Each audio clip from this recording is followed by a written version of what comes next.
Well, Ben and Chris, again, welcome. Thank y'all. And we're so glad to have you. And Ben, like I said, you're here locally. And I think, Chris, you may be in California. So it's kind of nice that we're able to capture and use this virtual gathering to have you both here with us. So I'm going to turn it over to you two. Awesome. Well, hey, we're excited to be here and kind of talk through really a topic it's important now, but it's important all the time as small businesses and medium-sized businesses are trying to perform at their best level. Getting the right people in the right seats and keeping them is a big building block of the capability of doing that. So Chris and I are going to walk through, we're going to kind of tag team and go back and forth on different parts of this, but I'm going to share my screen. Actually, Kevin, are we allowed to share our screen? You should be able to. Let me. By the way, thank you for that introduction. I've never been introduced as Christ, and I can't do any better than that. I can't. Hey, that's pretty perfect, isn't it? Yeah, yeah. All right, we'll get it started from the beginning. So everyone can see this? I got it. Good to go. All right, so really we call our methodology on what we work with companies is called hire for performance, and really making that the goal and when you're bringing people into your organization. And so, our mission statement as a business, we're nationwide. I'm here in Prosper, Texas. We have others in Texas, but Chris is in California. We're all over the country. We're here to help companies make the best attraction, engagement, hiring, and development decisions to meet their organization's people and performance objectives.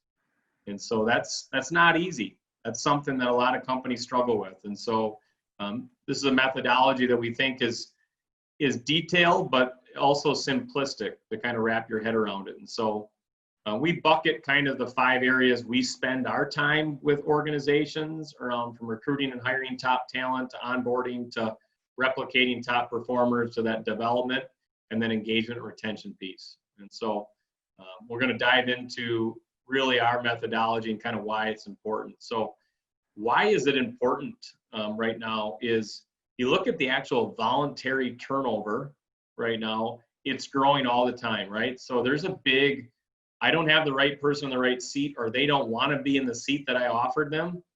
And so I'm having increased turnover issues across the business. COVID increased a quick turnover, but you're seeing a lot of that rehiring going back, and a lot of businesses we work with are focusing on re-getting the right person in their right seat based on what they thought going into it. The supply and demand curve is what was happening is we don't have enough job openings for the unemployed people, right? For the longest time, that was the case. But now here in 2018, it crossed. Suddenly we had a talent scarcity for people that you wanted to hire. So it came down to not only do we have to identify the right people, but how do we recruit those people when there's not enough of them? And that's a big challenge that we'll address some of that in this presentation. Okay. There's also a big topic that gets brought up in kind of hiring and engaging and retaining people is how to interact with the different generational groups based on what they're really valuing. And this is not to every individual within that group, but from a macro perspective on that group, baby boomers really value security. Generation Xers really value significance. Millennials value freedom, and Gen Zers value purpose. And so how you coach them, the types of roles you having them do, your expectations in them, you need to have this kind of cross-sectional lens to see how that lines up. And so it's important to kind of understand that. And there's a lot of coaching we do that's just, hey, I don't know how to coach and manage a millennial, right? And they're frustrated. And so you got to go in and work with them on what that really means. So another thing to look at too is one of the challenges for a business is just look at the different stats on the average number of careers someone, or an average number of years someone's going to be at a position. Baby boomers average 7 years. Millennials are down to 2 years. Gen Zers are down to 1. So it is challenging to get the right people engaged and have them stay. The odds are against you. So what are you doing from a game plan perspective within your business to change that, right? And so that's, again, what we're going to be talking about. In a broad picture, where we see companies get lost is three ways. One, they have a misalignment of, what are they looking for in certain positions? And is everyone on that team on the same page of what they want done in a certain role? And are people following the process to hire people in that systematic way? It's a lot of wild, wild west in many ways, right? And so there's all sort of inherent post-hire issues and in the hiring process issues that do not make it efficient, do not make it cost effective, and does not lead to great retention rates. The second big area is people don't know how to attract candidates. So just, they have an incomplete strategy. They don't have every element of their recruiting strategy built out. And so they get very frustrated with who their potential candidate pool is, which leads to poor hires, leads to poor performance, poor engagement. And then they're having engagement and retention issues. They're lost there and they don't know what to do about it. And so they're having 80% of turnovers due to bad hiring decisions. They only about half have an actual strategy for an engagement retention. And so when companies are trying to scale, they don't have these three things built out, they're going to have a really hard time scaling. And they're losing money left and right on people issues, right? And so I think it's really important to kind of understand why and what we want to dive into. Another big element of this is when you look at hiring top talent, that's our goal. People all the time look at it as, all right, I got to get a ton of candidates, or I got to get a ton of people in that role, or all right, I'm going to turn over bodies in this position all the time, right? And it's all about quantity instead of really getting things lined up and really focus on the quality, which is much easier, much less draining, much more effective in the long term. And so we'll be emphasizing how to do it in a quality standpoint. The pitfalls that you see people running into, like why does quality just never happen? Well, the average resume, this is a heat map. The average resume is only viewed by a hiring manager for 6 seconds. So they look at a resume for 6 seconds. They look at a couple of things in there. Education's getting more here. And suddenly that's why they're going to bring somebody in for an interview. Okay. Then there's a lack of preparation. So they spent 6 seconds looking at the interview, and then they spend on average less than 10 minutes even preparing for the interview. And so even though this person is one of the greatest things that will help move their business forward, there's been very little preparation into the process of evaluating this person. Right? And so it's like you're spending all this time on the back end to solve something that you could have been better at if you spent a little bit more time on the front end. Okay? And then lack of accuracy. I don't know how many of you or small business owners have legitimate interviewing training, but an unstructured interview only has a 6% predictor of hiring someone that's going to have performance in that role. And so you're really throwing some bad odds at it without a legitimate process and a legitimate way of interviewing people. Okay. So what we really pose is just kind of the why, right? What is the most important metric in your hiring? What are you really looking at as the reason, or what's the most important thing that says our hiring process is successful? We surveyed thousands of HR professionals in 2018 on this. And we got back that 95% of them said quality, 3% of them said speed, and 2% of them said cost. So those 95% are on the same page that quality is what matters. But we also asked them, where do you get your greatest pressure in this process? And it was insurmountable that more people said speed. So even though they want to focus on quality, themselves or the hiring managers they're working with end up focusing on speed because of the pressure of the business. Okay? And so it's really important to really make what's the most important thing the most important thing. Okay? Also, we say is how do they actually measure the quality of that hire? Okay, and so some say retention, some say performance reviews, some say management satisfaction scores, and some say performance objectives. Okay, what we're going to illustrate in our presentation is at the end of the day, you hired somebody for them to accomplish certain performance objectives in the position, right? So you're willing to pay them $50,000 under the assumption that they're going to get this, this, this, and this done for you in an effective manner, right?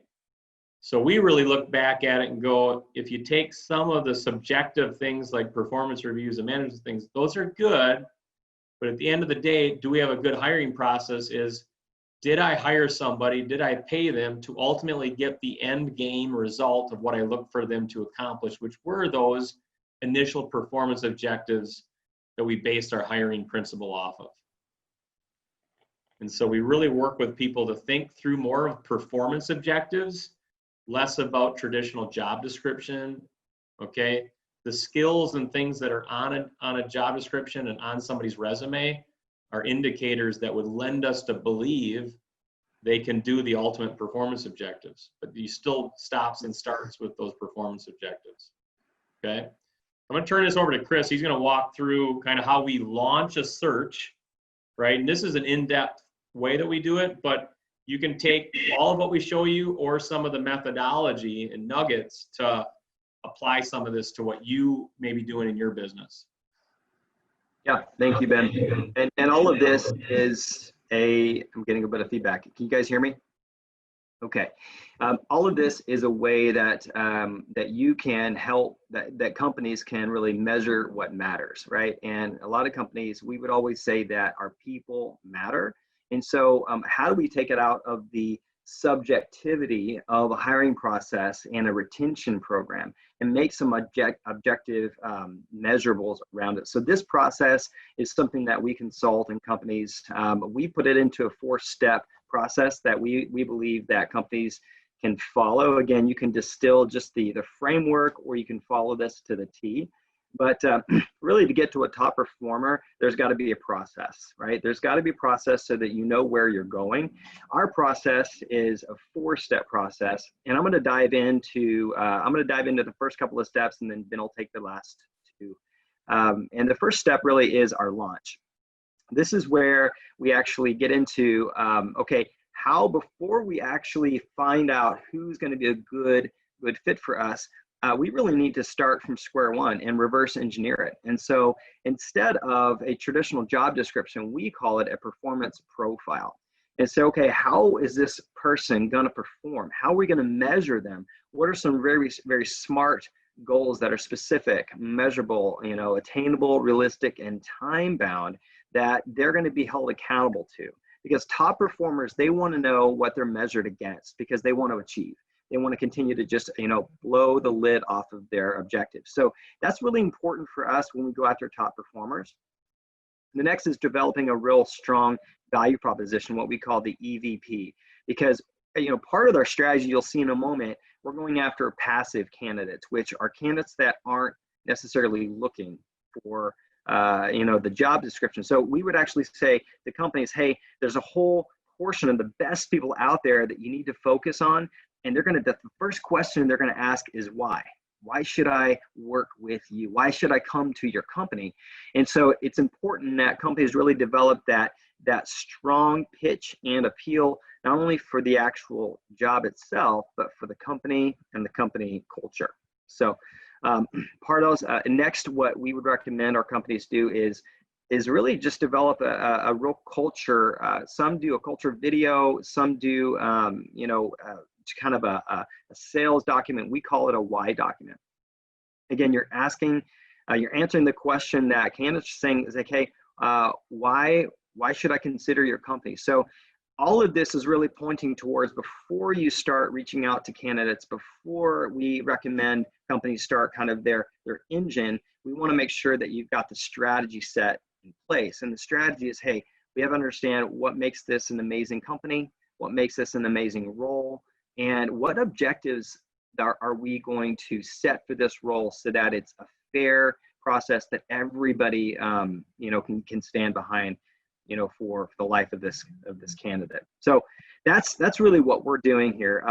In the recruiting conversation, we always ask, would you, and this is what we ask to a candidate, would you consider a career move if it was clearly or truly superior to what you're currently doing? So again, it's just what we recommend for companies is that they don't sell the position, they sell the conversation. They simply just sell, hey, listen, would you be open to a 5-minute conversation if it was truly superior? I don't know if it is, but if it is, are you open to a 5-minute conversation? And that's really where we start there. But in order to have that conversation, we recommend companies do the work of establishing what is truly superior. So what we recommend is establishing a 30% non-monetary increase. So you look at the role, and there's 4 different areas based upon the current job and the new job, right? There's that delta, there's that difference there that we say, okay, it has to hit 4 different areas in order for the best people to want to look at it. And those areas are, is there more of a stretch? Is the new job, is it maybe have more, more management perhaps, or different types of projects? Is it going to stretch them in any ways? The best people want to be stretched. Number 2 would be impact. Is it an increase in impact? Do they feel like what they're doing matters? And we can define that in many different ways, but we really want to make sure that we can articulate that to the candidate. Another place would be satisfaction. Do they want to come to this new job, this new company more than they are right now, right? And so is the work more satisfying? And then the last is career growth. Is there a trajectory? Is there a longer runway where they find themselves, they're going to be at your company for years on end? There's not this kind of ceiling they're going to hit quickly. So if we can check those boxes, and we have companies check those boxes for their recruiting approach, we say, okay, that's a very, very good potential that the best candidates are going to pay attention at the very least. Again, this is all in how you prepare. This is the launch phase of what we recommend for companies to do. The next step is, what we actually, this is how we vet candidates through what we call the head, the heart, and the briefcase. We just believe that someone is more than a resume. And so, how often we've actually seen our companies, our clients, they would hire someone for what they could do, but then they might fire them for who they were because they didn't have a holistic process. So we put this holistic process that we teach and say, okay, if you can actually say that, the briefcase, which is their experience, like what are those requirements? What do you want them to do? So that whenever you interview them, you can actually match their experience based upon the interview requirements that you've already established. The second would be the heart requirements. That's value alignment. Are they going to be a good culture fit? Are they going to be a good boss fit, right? And you really want to distill what is the culture that you really want in this role. And then the last is going to be the head requirements. We use a behavioral index or behavioral assessment called the Predictive Index. We recommend you use something. It doesn't have to be the Predictive Index. We actually bake it into our process, but something as far as a data point that gives you an idea of how successful they're going to be in the job. Now, it's interesting because with the Predictive Index, you can actually create this objective behavioral profile on a job pattern. So you create it based upon the actual role, you benchmark it, and then every candidate that comes through, you can actually, display them against the actual benchmark role, which is really pretty neat. But there's a lot of tools out there. We just recommend choosing one to do that. Next would be, once you've kind of got that job set, the calibration set, you want to make sure that you as a leadership team are on the same page, that you are aligned. Everything from what are the must-haves for the role. Some may have a different opinion. You may have a hiring manager or a different leader that has to, I think this candidate needs to have these experience. Make sure that there's just alignment there. You've got some clarity around leadership, around who's going to be leading, who's the person going to be reporting to. And then defining the internal process of your hire, like who's going to be doing the hiring, what's next for them, when is this going to happen? Because the longer that the recruiting process goes for that specific candidate, the less likely they're going to want to come on board, because candidate experience is really important in these days. And then getting feedback from the candidate is really, really key. So Next, Ben's going to talk about, the head portion. Why do we use a tool? What that looks like. So Ben, hand it over to you here to talk about that for a moment. Yep, absolutely. And so, yeah, let's look at just predictors, right? You're trying to make a decision on who to hire. What are the indicators that are going to be things you need to look at? We talk about head, arm, briefcase. The reason that we use a behavioral and cognitive tool like Predictive Index is based on validation studies. Education has a 1% predictor of success in a specific role. Reference check 7, emotional intelligence 10, GPA 12%. Okay predictors are integrity tests are 21%. A structured, well-run interview is 34%. But the behavioral and cognitive predictors are actually 58% when you combine them, right? And so what we're really doing is we're combining a very structured interview where we baseline the role off of these head, heart, and briefcase components and the behavioral and cognitive elements of using a behavioral tool. Now you're getting up there with 92% prediction, right? So when we work with clients, we're doing 6-month and 1-year guarantees because we believe so strongly in you get the right person in the right seat. And so we want to show this because a lot of companies don't have awareness of some of the science that's out there in hiring. Predictive Index is a tool that we consult with companies on, but we go in there and for like a consultant role at TTS, these orange boxes at the top are based on former people in the position or the results of the hiring manager or hiring team and what they indicated they want in the position from a behavioral, like how they're going to go about doing it. Are they going to be a take charge person? Are they going to be introverted or extroverted? Are they going to be a fast paced versus slow paced? Are they going to be very process orientated? So they take these different factors, and then we can get the candidates and actually overlay their results against this and see what the match fit is, and then give very specific interview questions on how their profile fits against what you determined as a baseline. And it adds some objective science to, I need someone that's going to really hustle in this position and move really quickly. Well, I wouldn't want to hire somebody that has a steady Eddie profile. But even though they interviewed like they had a lot of energy, suddenly 20 days into the job, they're acting a much more methodical like an accountant. And so it's really challenging, right? It's like, how could I figure that out in an interview? And for the different levels of jobs, I think it's very important to understand this, right? If you're looking to hire like a VP level person, that person will have a very in-depth resume and a lot to share about their briefcase that you will have you'll have a lot of strong indication from that category. But for many small businesses, you're hiring high school students, college grads, entry-level people. Well, they don't have that same resume to go off of, right? And so now you're going to rely on what? And now this is giving you some strategy around your hiring practice to put some science into it. What do I really know about this high school student or this college grad, right? Other than what their GPA tells me. Are they going to be, they might be a great employee, but will they be a great employee for the role that I have? And that cuts through all the red tape a little bit and gets you moving in the right direction.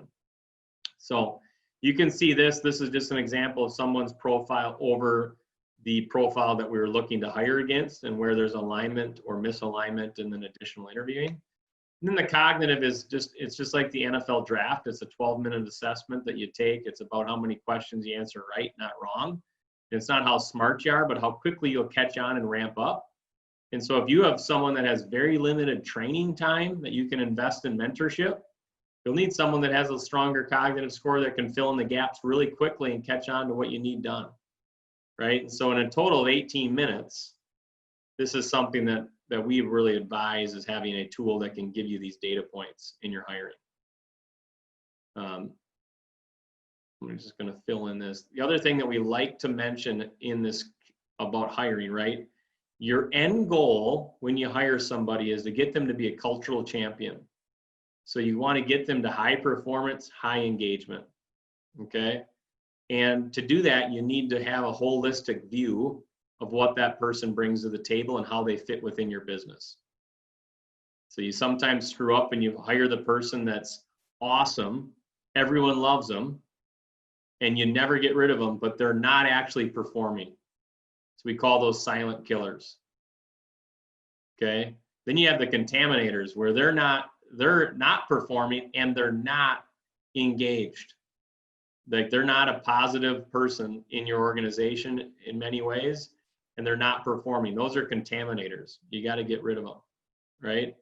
And then the grinders are people that are really performing, but they may not be engaged, or they may choose not to be engaged. And we say that's maybe not the end of the world in many ways. You are getting performance out of them, but you also need to have a game plan to make sure they're happy and they're going to stick with you. So we throw that in here as just kind of a big picture of what you're trying to do with each employee. All right, let's move it back to Chris. So now you're launched. You know who you want to hire based on the baselines of head, art, briefcase and your performance profile. Now, how do you go recruit them? What kind of goes into that? Yeah. And so part of the actual plan is, now that you're ready to go out and find the people, there's a few different buckets that we would want you to look at. And so you've got your plan ready. You've got, you've built your strategy, right? Where you understand, the competition. You understand what are the comparative roles and titles. You understand the industry. Yeah, you really want to see, okay, what am I going to pull people from? And what am I pulling them towards? You always want someone that is moving towards your role, that's moving towards your opportunity, not someone who's running away from something, right? But the two main buckets that we recommend all companies employ are the active candidate database and then the passive candidate database. So active candidate are going to be those that you would actually find awareness through, LinkedIn, Indeed, job boards, right? Social media. It's really elevating your brand. It's elevating your why. It's something that every single candidate is going to go Google you, right? They're going to find out, like, who are you? But the active candidates are saying, hey, listen to me, pay attention to me, right? You'll find some good people there, but we actually recommend a stronger focus on a passive candidate approach. Again, these are candidates that they're not looking, they're not going to find your job postings. They're not going to knock on your door and say, can I come work with you? These are candidates that are already, if you will, use a cultural term, they're crushing it, right? They're doing great at their current job and you want them. They're your competitors. They're down the street. And so it's really that's what all of this is about, is developing a campaign that really attracts and appeals to those top performers. So part of the way to do that is practice your persuasion, right? Practice, okay, how are you going to approach this person? Is it going to be an email? Is it going to be a voicemail? Are you going to take them out to lunch, right? It's really cultivating a number of things. One is going to be, like, if you're going to send them an email, really personalize the subject line. I can't tell you how many recruiters are out there that just throw emails left and right and people get inundated, and it's so transactional. It's so impersonal. So just by elevating it a little bit with a personal subject line, the chances of you getting your email responded to go way up. Also, just articulating the purpose of the message, really clean, really clear. And like I said at the beginning, sell the discussion, not the job. Don't say how amazing the job is. Just sell the opportunity that could be just having a conversation, because it's easier to say yes to a 5-minute conversation than it is to say yes to a job, right? In the process, you also have developed an elevator pitch that you'll use on the phone or in person with candidates. You're always thinking, what's in it for them? What's in it for them? And you have to really come at it from that perspective within a short amount of time. And then, putting that all together into a document that you can also send them, so again, it's being prepared. So that launch phase is so important, so that when you do go out and start hunting, that you're ready, because studies show that you have 7 seconds with someone who doesn't know who you are, 7 seconds to establish credibility and establish rapport. And so part of that is learning what's in it for them and how do you relate on a personal basis. So those are the first two. Ben's going to go into the evaluation on what does it look like to actually evaluate and make sure you've got a top candidate. All right, so let's just watch this short video of this is how some people's interviewing and screening process is.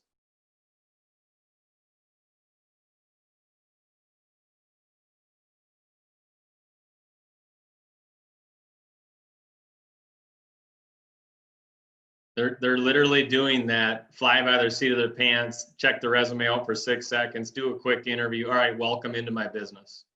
Welcome into our company culture, right? And speed is the necessity, or a lack of training and process could be it too. But that happens all the time, right? And so we want to emphasize moving past that. And so how we do it, this is us. This is a little bit more elaborate, but there's still a concept that you could apply if you're doing it within a small business.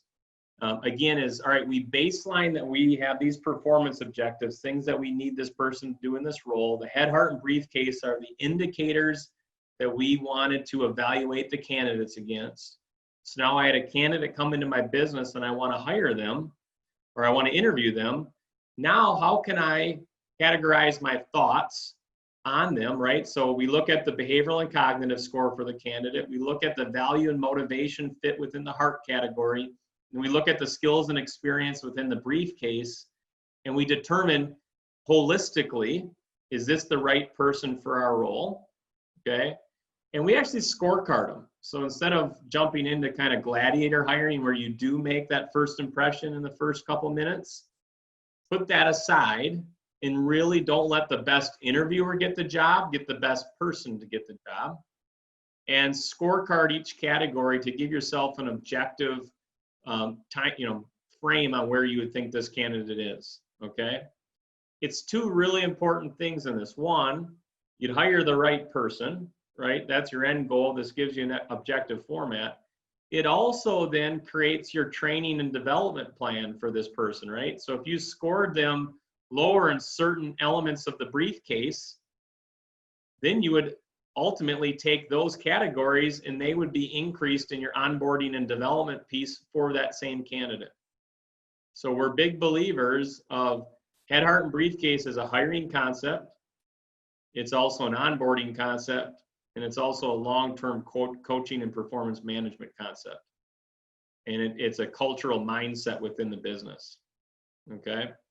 And so we really, we give all this detail on every single part of the category to really make those scores and let you run with the final say. But it's critical to have that game plan. But what you determined in the launch is then exactly what you evaluated in making that hiring decision. And don't cut corners in that. So what I find though, if someone doesn't have a scorecard or doesn't have this built out process, what I find to be true though is it's still a mentality. Are they behaviorally and cognitively wired for what I'm looking for them to do? Do they truly look like a culture fit? Will they truly be motivated for my role? And what are the skills, experiences, and successes that they bring to the table that could be indicators to this? So even if you didn't scorecard it, it will reshift your mindset, right? And that's one of the things that is really, really important. Okay. One of the other things that happens with small businesses is you may or may not have access to a tool like Predictive Index.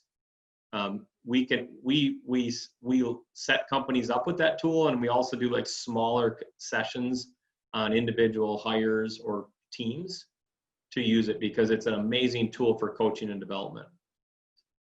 So don't think, hey, I can't have access to that tool because I'm not, this big company. You can still apply that as a small business. You just need to have a resource like a Titus or someone else that can help you. Okay. Chris can talk about kind of the importance of the close, because you have a great candidate, you still got to get them to say yes. So got to get them to say yes. So part of the close is really, we call it a pre-close. You talk to the candidate and say, and this may be done by someone who didn't interview the candidate. So someone else in the organization perhaps gives them a call and says, hey, wanted to check in. How was that interviewing with Bill? What was that like for you? On a scale of 1 to 10, what we like to do is scale it. On a scale of 1 to 10, what was that like? And if they say, it was a 6, then that's good. That's good to know, because we can say, okay, what do you need for that 6 to become, an 8 or a 9? And we would just say, listen, a 10's never going to happen. There's not a perfect scenario in the world, but, we'd love to see if we could move you along, so we really try to uncover, right? And so then he says, well, I was hoping for a little bit bigger pay or more responsibility or, whatever. And there's a number of things. And we say, listen, I thank you for sharing that. I don't know if we can do that. I think we might be able to. Let me go back and see if we can put together. But if we can come along and, kind of check those boxes for you, is there anything else that would cause you to not want to move forward? So what we're really doing is we're just pre-closing and trying to get underneath objections, because so many companies often will just send out an offer letter, and they don't really know. That's kind of like rolling the dice. They're just, gambling. Just, the offer acceptance is pretty low often. So you want to really uncover, because there's some very legitimate objections that can be answered. And so before, sending out the offer letter, you really want to be aware. And then one of the last questions we will often say is, okay, what are there red flags or concerns? Is there anything missing in this process? If we were to put together an offer at this price, at this, at this package, what's the likelihood you would accept? And they would say, 70 or 80%. Then you go back and say, great, how do we get that up to 90%, 95%? What are some things that we are missing? So what it's showing empathy. You're really understanding their perspective. You're not assuming upon them that they just love you, love the job, right? You really want to understand what that's like. So that's the feedback that you want from the candidate. And then you get the same feedback from the hiring manager. So we'll often tell the candidate, say, listen, great, love the feedback. I'm going to go now to the hiring manager. We're going to ask them the same question on a scale of 1 to 10. How excited were they about you? And we really want to make sure that we get this dialed in. So what the candidate then experiences is that you're not only advocating for them, but you're also advocating for the company itself. So you really want to make sure it's like, match.com. You just want to be there as a really good match between the candidate and the company, and you're facilitating that. And a no is okay. You want to give them permission to say, hey, no is okay. And that just actually makes you a bit more attractive when you don't need them, so to speak. So it's a way to close the candidate before this ever starts. So that's pretty much the long and short of our process for how do you find, attract, engage, and retain good people. I know we went through this. But yeah, and I want to add, we really focused on the hiring side, so the front side of it. We take that same head, heart, and briefcase methodology, and then we build those onboarding and coaching plans with people and organizations, because it's normally an incomplete process on that end, right? And so, but that would probably take us another hour to present on the details. So maybe another time, but yeah, appreciate it. How about questions, Kevin? If anyone any questions on what we talked about today? While people are getting ready, you can unmute yourself if you have a question, but I saw in the chat from Elaine, some of our members are nonprofits. They're not just hiring employees. Some are hiring interns or board members. And so I think a lot of these ideas we could also transfer into how do we hire someone who's going to run our company from a board member, or how do we hire those interns and make sure that we get someone who's going to have a good time with our company, whether they are here for the long haul or just here for a few months or a 1-year period. Yeah, I would say 100%, right? You want to have a methodology at how you view that people addition process, and it's the baseline from a board member to an intern will be different, right? The things that you fill in for the briefcase are going to be different, and the head portion will be different per role. The heart portion won't be much different, because those values are what your company or nonprofit's all about. And then as you interview them, like I said earlier, that board member will have a greater briefcase to evaluate, but also how they are going to operate will be illustrated in the head, and how they go about getting those performance objectives completed. Does that align with how your business normally gets things done, right? And so it gives you data and insights into that overall whole person fit. And add on to that, board member may be in a different generation. So going back to the generation gap, right? And the values that each generation has, the way that you appeal to that person and the job itself, so if they're a baby boomer, you may talk a little bit more about security, or if they're in that Gen X kind of age range, more about the significance of this role, right? If they're Gen Z, it's more about the purpose, so the way that you come at them and appeal to them is going to be a little bit different based upon their age range. That makes sense. Yeah.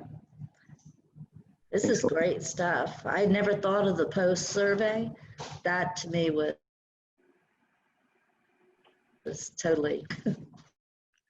It's good. Yeah, I mean, it's especially in today's age with transparency and visibility, like get it all on the table, make sure everyone knows where things are at, and then go down what should be a longer marriage, not a short-term marriage in that position. For our members that maybe this would be too much for them because they're, they have a small staff, how does Titus partner with different businesses? How does that work? Yeah, so really two ways. One is that a company situationally says, hey, I don't hire a whole lot, but I'd like to have your team come in and execute this methodology for my one position that I hire for. So we come in and we do this as like a consultant. So we don't charge big placement fees. We bill hourly like a consultant within a predefined budget. So we're normally a little bit less expensive with a really good candidate guarantee, but it's a much more of a partnership type process that you saw today. So we want to work with people that want partners. And then secondly is that maybe they don't need help finding candidates, but they need help just interviewing candidates or help on the team development, building camaraderie, building increased optimization of performance. So we have a consulting division that just comes in and they work with you. The Predictive Index is a tool that we use for that. Our other beliefs and some other tools we use to do these kind of one-off consulting packages, honestly, that normally range anywhere from like $1,000 to $5,000 based on how many people are involved, but they can be extremely impactful team builders, get your people working together and performing together better. I just did it with an organization here in McKinney for 44 of their employees. And their quote was, I can send you their quote actually if you'd like, but they really enjoyed that time to learn more about each other, because that whole behavioral, a lot of them don't know the in-depth understanding of each other. And so in 6 minutes, all it takes them to take the behavioral assessment, we're able to unearth their natural behavioral drivers. So they learn more about themselves and they learn about each other, and then how that applies into optimal workforce engagement and performance. And so we do those in person, do those over Zoom, but really love to do that as well. Have you already seen a shift of employers from needing an in-office person to an at-home? And like, how does that look for them hiring someone who's going to stay in their own home versus hiring someone who's going to come into the office to work? Yeah, there's two elements, right? One is by working from home, you may have increased attractability of some of your positions.